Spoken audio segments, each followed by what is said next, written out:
Et j'entendis au milieu des 4 êtres vivants une voix qui disait: une mesure de blé pour un denier et 3 mesures d'orge pour un denier, mais ne faites point de mal à l'huile et au vin. Alléluia. En effet, ces personnes qui demandent Dieu et qui se tournent vers Dieu à cause de ce qui se produit ne sont pas en train d'attendre une apparition d'un Dieu mystique. Alors que l'humanité crie et que le monde a faim de quelque chose de nouveau, la terre veut une consolation. Lorsque Dieu veut répondre aux prières, lorsque Dieu veut répondre aux cris d'alarme des hommes, il envoie d'autres hommes. Lorsque Dieu veut bénir un homme, il lui donne un homme. La Bible va dire dans Joël chapitre 2, au verset 28, dans les derniers temps, dit Dieu, je répandrai de mon esprit sur toute chair. Vos fils et vos filles prophétiseront. Mais les textes ne disent pas prophétiseront. Les textes originaux disent, vos fils et vos filles parleront en prophète. Nous pouvons être donc ce matin des hommes qui parlent. Nous pouvons être des voix qui crient.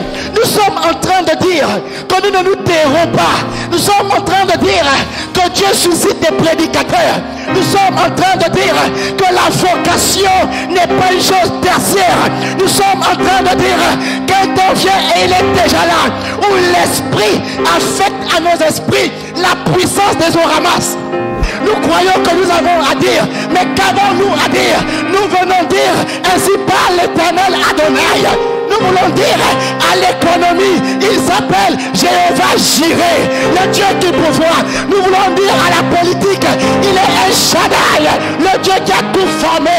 Nous voulons dire aux mœurs qui se dépravent, il est Jéhovah Mekadishken, le Dieu qui sanctifie. Nous voulons dire au palais de justice qu'il est Jéhovah Tchikenu, l'éternel ma justice. Il y a un bruit dans le règne de l'esprit. Et Dieu se suscite des hommes et des femmes. Seigneur, envoie l'audace. Envoie l'audace. Nous n'allons pas murmurer. Nous n'allons pas vaciller sur ce que nous voulons dire. Ce qui fait peur dans le règne de l'esprit et sur la terre, c'est les propos d'un homme sage. La réceptabilité de l'oracle dépend aussi de la posture que tu mets. Jacob a dormi sur le côté. Il va avoir une vision d'une grande échelle sur laquelle les anges montaient et descendaient. Il va se réveiller au verset 15. Il va dire: hey, ce lieu est un lieu redoutable. C'est ici la maison de Dieu. C'est ici les portes des cieux. Nous venons créer une brèche entre le ciel et la terre. Et nous venons susciter les portes des cieux. Je deviens une porte par mes propos, une porte par mes actes, une porte par mon appel, une porte. Nous voulons recevoir Dieu au prix de nos vies.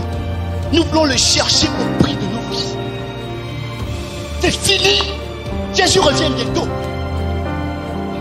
N'est-il pas écrit que la vie de la cité dépend de la forme de l'église? Je suis en train de dire à quelqu'un, il advient un temps où tu seras incompris.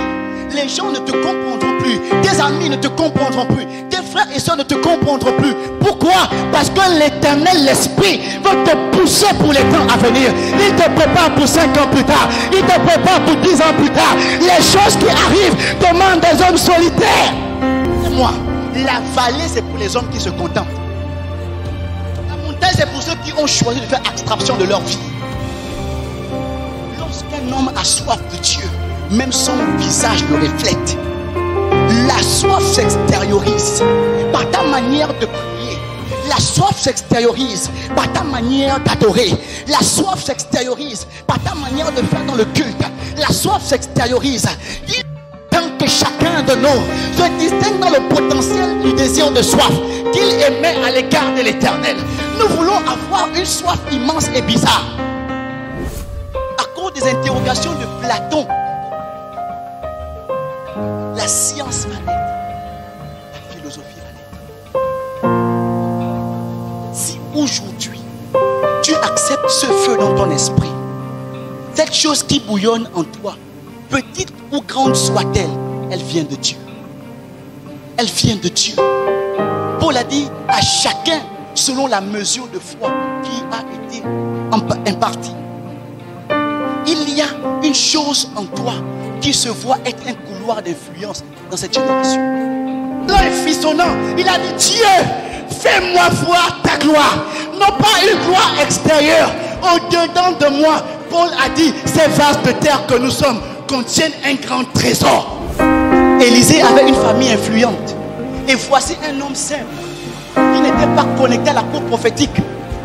Dieu va citer son nom du haut des cieux pour dire à Élie, va me oindre Élisée pour prophète. Pour quelle raison le nom d'Élisée va être cité des cieux? Pourquoi Élisée?